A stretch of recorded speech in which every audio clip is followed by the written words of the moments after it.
ఈ వీడియోలో ఒక వీడియో ఎడిటర్ తన రెజ్యూమ్ని ఎలా ప్రిపేర్ చేసుకోవాలో చెప్పబోతున్నాను. అండ్ ఈ వీడియో ఎండింగ్ వరకు చూడడానికి అయితే ట్రై చేయండి. అండ్ ఈ రెజ్యూమ్ ఒక జాబ్కి ప్రిపేర్ అవ్వాలన్నా, లేదంటే ఒక ఫ్రీలాన్సింగ్ వర్క్ తెచ్చుకోవాలన్నా, లేదంటే మీ వర్క్స్ గురించి వేరే వాళ్ళకి తెలియాలన్నా కూడా ఈ రెజ్యూమ్ టెంప్లెట్ అనేది చాలా బాగా యూజ్ అవుతుంది.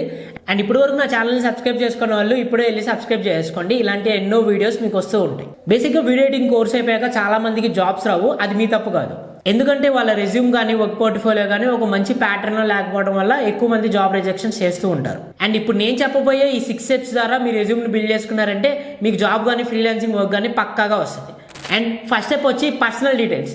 మన రెజ్యూమ్లో మన personal details something like name కానీ, ఫోన్ నెంబర్ కానీ, ఈమెయిల్ ఐడి కానీ, మనం ఉండే లొకేషన్ కానీ ఇవన్నీ డీటెయిల్గా రాయాలి. ఎందుకంటే ఆ జాబ్ లొకేషన్కి మీరు దగ్గరగా ఉన్నారా లేదా, లేదంటే ఒక ఫ్రీలాన్సింగ్ వర్క్స్ వచ్చినప్పుడు క్లయింట్ని మిమ్మల్ని కలవడానికి మీ రెగ్యులర్ లొకేషన్స్లో వాళ్ళు ఉన్నారా లేదా అనేది ఆ సోన్సో ప్రాజెక్ట్ ఇచ్చేవాళ్ళు కానీ, ఆ జాబ్ ఇచ్చేవాళ్ళు కానీ చూసుకుంటారు. సో మీ పర్సనల్ డీటెయిల్స్ అనేవి క్లారిటీగా రాయాలి. అండ్ సెకండ్ స్టెప్ వచ్చి అబౌట్ మీ. ఈ ప్యాటర్న్లో మీరు డీటెయిల్గా మీ గురించి రాయాలి. మీకు ఎన్ని ఇయర్స్ ఎక్స్పీరియన్స్ ఉంది, అసలు ఏ సాఫ్ట్వేర్స్ నేర్చుకున్నారు, ఏంటి, అండ్ ఎక్కడ నేర్చుకున్నారు, మీ పాస్ట్ 10th ఎక్కడ కంప్లీట్ చేశారు, అండ్ ఇంటర్ ఆర్ బీటెక్ చదివారా, ఇలాంటి ఎడ్యుకేషనల్ డీటెయిల్స్ అండ్ మీ గురించి మీరు రాసుకునేదే ఈ అబౌట్ మీ. ఇది కనుక క్లియర్గా ఉందంటే ఆ జాబ్ ఇంటర్వ్యూకి కానీ, ఫ్రీలాన్సింగ్ ఇచ్చే వాళ్ళకి కానీ మీ మీద ఒక క్లారిటీ రావడం జరుగుతుంది. సో ఆ క్లారిటీని రావడం వల్ల ఆ జాబ్ మీరు చేయగలరా లేదా, ఆ ఫ్రీలాన్సింగ్ వర్క్స్ ఇస్తే మీరు ఎగ్గొట్టకుండా చేయగలరా లేదా అనేది ఈ అబౌట్ మీ అనేది డిసైడ్ చేస్తుంది. సో ఈ స్టెప్ అనేది చాలా ఇంపార్టెంట్. దీని మీద ఎక్కువ ఫోకస్ చేయండి. దీనికోసం మీరు ఒక ఏ టూల్ని వాడచ్చు, లేదంటే ఒక కంటెంట్ రైటర్ని అడిగినా కూడా వాళ్ళు క్లియర్గా ఒక పారాగ్రాఫ్ అనేది మీకోసం రాసిస్తారు. అండ్ థర్డ్ మెయిన్ స్టెప్ ఈ స్కిల్స్. మీకు అసలు ఏమొచ్చో డీటెయిల్గా మీరు రెజ్యూమ్లో పెట్టారంటే ఆ ఇంటర్వ్యూయర్ చాలా ఇంప్రెస్ అవుతాడు. ఓన్లీ సాఫ్ట్వేర్సే కాకుండా దీంతో పాటు మీరు ఏం చేయగలరు, ఇంతకుముందు ఏం చేశారు, సంథింగ్ లైక్ ఒక ఎగ్జాంపుల్గా MS ఆఫీస్ వచ్చు అని రాశారనుకోండి. సో దానివల్ల మీరు ఒక కంటెంట్ జనరేట్ చేయగలరు, లేదంటే ఫైల్ ట్రాన్స్ఫర్ ఈజీగా చేయగలరు. మీకు తెలిసిన టెక్నికల్ పార్ట్ ఏమున్నా దీంట్లో రాశారనుకుంటే సో మీ ప్రొనౌన్సియేషన్, మీకు వచ్చిన టెక్నికల్ పార్ట్ అంతా ఆ జాబ్ యూవర్కి తొందరగా తెలుస్తుంది అండ్ మిమ్మల్ని షార్ట్ లిస్ట్ చేసే ఛాన్సెస్ ఎక్కువగా ఉంటాయి.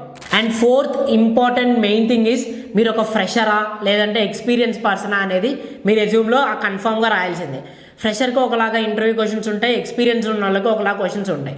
సో మీరేదో గుర్తుపడి నాకు ఒక 1 year ఎక్స్పీరియన్స్ ఉందని ఇంటర్వ్యూకి వెళ్తే అక్కడ అడిగే క్వశ్చన్స్ మీకు చాలా టఫ్ అనిపిస్తుంది అండ్ దాన్ని మీరు ఫోకస్ చేయలేక, ఆన్సర్ చేయలేక ప్రాబ్లమాటిక్గా తయారవుతుంది అది. సో మీరు ఫ్రెషర్ అయినా, మీకు ఒక 3 months ఎక్స్పీరియన్స్ ఉన్నా మీ రెజ్యూమ్లో డీటెయిల్గా నోట్స్ చేశారంటే వాళ్ళకి ఇంకా హెల్ప్ఫుల్ అవుతుంది. మీకు ఎలాంటి క్వశ్చన్స్ అడగాలి, మిమ్మల్ని ఎలాంటి క్వశ్చన్స్ అడగాలి, అండ్ మీకు అసలు ఆ టెక్నికల్ పార్ట్ తెలుసా లేదా, ఏ సాఫ్ట్వేర్స్ వచ్చో లేదా అనేది మాట్లాడుకోవడానికి ఫ్లెక్సిబుల్గా ఉంటుంది. And fifth main point is మీరు కోర్స్ నేర్చుకునే టైంలో మీరు ఏమైనా ప్రాజెక్ట్ చేశారా, లేదంటే ఏదైనా ప్రాజెక్ట్స్కి మీరు హెల్ప్ఫుల్ అయ్యారా, మీరు ఒక టీం మెంబరా లేదంటే టీం లీడ్ చేసే పర్సనా అని డీటెయిల్గా రాశారంటే సో మీకున్న ఎక్స్పీరియన్స్ వాళ్ళకి యూజ్ అవుతుందా లేదా అనేది ఒక క్లారిటీ వస్తుంది.